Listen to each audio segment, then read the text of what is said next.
Bismillahirrahmanirrahim. Assalamualaikum warahmatullahi wabarakatuh. Izin memperkenalkan diri. Nama Susiani, NPM 1841040462, jurusan Bimbingan Konseling Islam semester 4, mata kuliah Konseling Pendidikan. Di sini saya akan mempraktekkan layanan bimbingan klasikal yang berjudul tentang pengertian bakat dan minat. Terima kasih. Wassalamualaikum warahmatullahi wabarakatuh. Bismillahirrahmanirrahim. Assalamualaikum warahmatullahi wabarakatuh. Waalaikumsalam warahmatullahi wabarakatuh. Selamat pagi teman-teman. Pagi, Bu. Gimana kabarnya pagi hari ini? Alhamdulillah sehat. Alhamdulillah. Udah pada sarapan belum? Udah. Udah berapa kali? Satu kali? Ya. Udah kenal belum sama ibu? Belum. Serius? Kenalan dulu ya. Ya. Perkenalkan, nama Ibu Susiani, NPM 1841040462, dari jurusan Bimbingan Konseling Islam. Di sini Ibu akan mempraktekkan layanan klasikal yang berjudul pengertian bakat dan minat. Sebelum memulai, Ibu akan tanyakan terlebih dulu kepada teman-teman semuanya.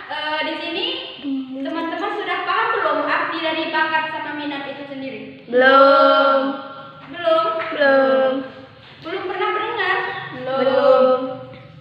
Oke, kalau memang belum, minta waktunya sebentar. Ibu akan sedikit menjelaskan tentang pengertian bakat. Nah, pengertian bakat di sini suatu kepandaian yang dibawa sejak lahir. Nah, misalnya itu teman-teman itu mempunyai bakat berlari gitu. Nah, tapi teman-teman itu bakat berlarinya itu tidak berkembang gitu. Nah, terus di dalam bakat ini juga memiliki 3 arti. Yang pertama itu ada kapasitas, kemampuan dasar, dan sifat dan kualitas. Di dalam bakat ini juga terdapat 5 ciri-ciri bakat. Yang pertama itu ada bakat merupakan suatu kualitas yang dimiliki seseorang tersebut pada dasar yang akan mendatang. Yang kedua itu ada bakat merupakan ciri-ciri bakat yang kedua itu merupakan suatu potensi yang masih membutuhkan latihan agar bisa terwujud secara nyata gitu. Nah, yang ketiga itu ada bakat bisa muncul dengan digali, dikembangkan, dan ditemukan. Nah, maksud di sini nih kayaknya contohnya itu kayak teman-teman mempunyai bakat penari gitu. Nah, tapi teman-teman itu belum pasti gitu bahwa teman-teman itu mempunyai bakat penari. Nah, jadi teman-teman itu harus berlatih secara rutin gitu biar tahu teman-teman itu mempunyai bakat menari. Nah, yang keempat itu bakat memungkinkan seseorang untuk mencapai prestasi. Yang kelima itu ada bakat yang tidak istirahat minat, juga tidak istirahat bakat. Di dalam bakat ini juga terdapat aspek-aspek bakat. Terdapat 3 aspek-aspek bakat. Yang pertama itu ada bakat prestasi. Nah, di dalam pengertian bakat prestasi ini memiliki arti pemahaman terhadap sesuatu. Yang kedua itu ada aspek psikomotor. Nah, di dalam arti aspek psikomotor ini memiliki arti fisik, kecepatan, dan gerak. Nah, yang terakhir itu ada aspek intelektual. Di dalam pengertian aspek intelektual ini di sini memiliki arti mengingat dan mengingat-ingat informasi. Nah, yang terakhir itu di dalam pengertian bakat ini juga terdapat bakat menjadi 2 bidang. Yang pertama itu bakat di bidang akademis. Nah, maksudnya di sini nih teman-teman ini mencari nilai di lapor. Nah, misalnya ya teman-teman ini terus teman-teman itu melihat nilai yang tertinggi itu. Nah, kan pasti teman-teman berpikir bahwa teman-teman itu mempunyai bakat di mata pelajaran ini gitu. Nyambung nggak? Belum. Yang kedua itu ada bakat di bidang bukan akademis. Nah, maksudnya di sini nih kayaknya teman-teman ini misalnya di dalam suatu sekolahan itu ada suatu organisasi. Nah, teman-teman ini misalnya itu mengikuti salah satu organisasi yang ada di sekolah tersebut. Nah, contohnya itu kayak olahraga gitu, terus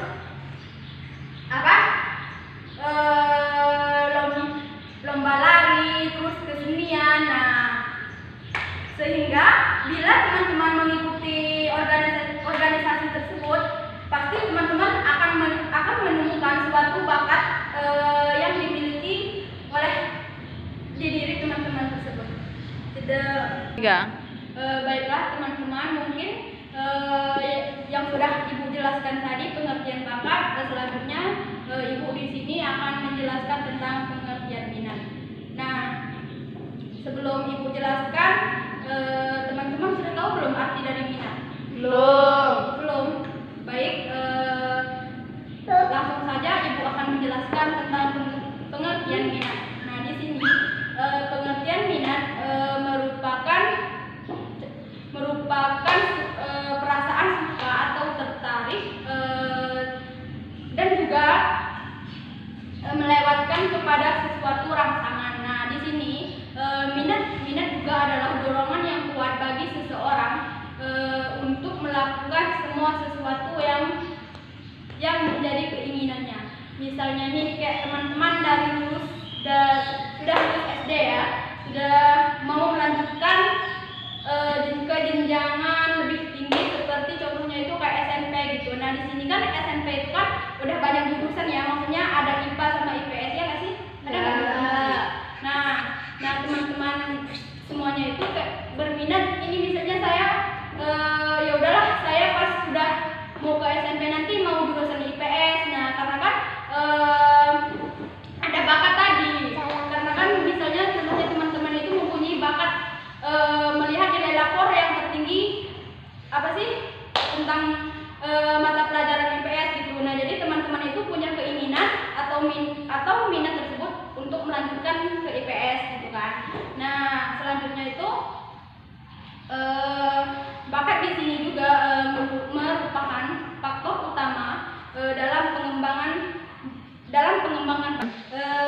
di dalam minat ini juga terdapat 3 spesifikasi minat.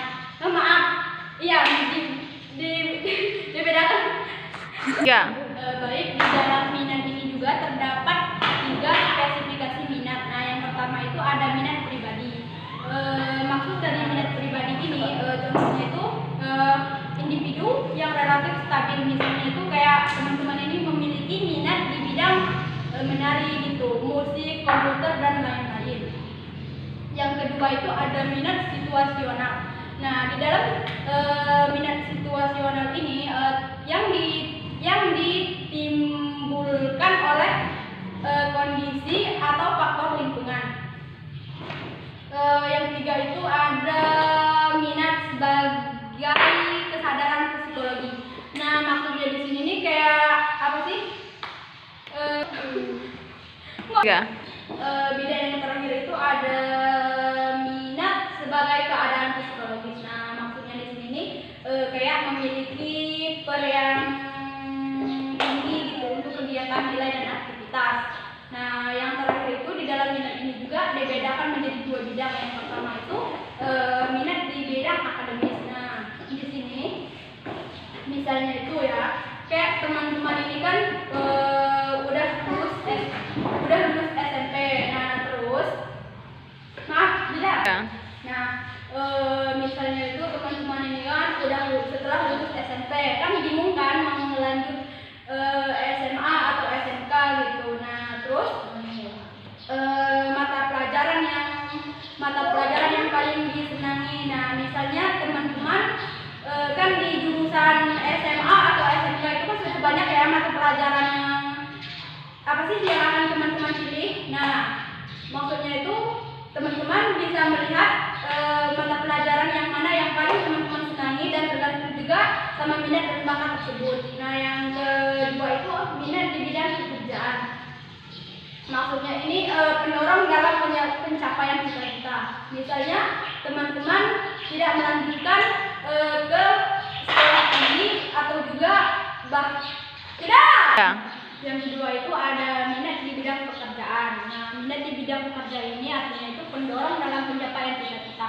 Nah, maksudnya di sini misalnya teman-teman tidak berminat untuk untuk melanjutkan ke sekolah yang lebih tinggi gitu kan. Nah, tapi teman-teman itu berpikiran untuk untuk bekerja gitu. Nah, kan bekerja itu kan bisa juga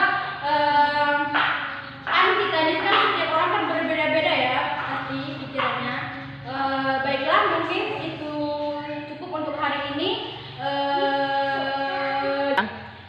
Cukup hari ini tentang penjelasan bakat dan minat. Sebelum ditutup, Ibu mau tanya nih, dari semua penjelasan yang Ibu berikan tadi, apakah teman-teman semua sudah paham dan kurang jelas? Kalau memang kurang jelas silahkan ditanyakan. Enggak ada, Bu. Sudah paham? Sudah. Baiklah, kalau memang sudah paham semua, terima kasih atas waktunya. Jika Ibu ada salah dari tutur kata maupun dari penyampaian dalam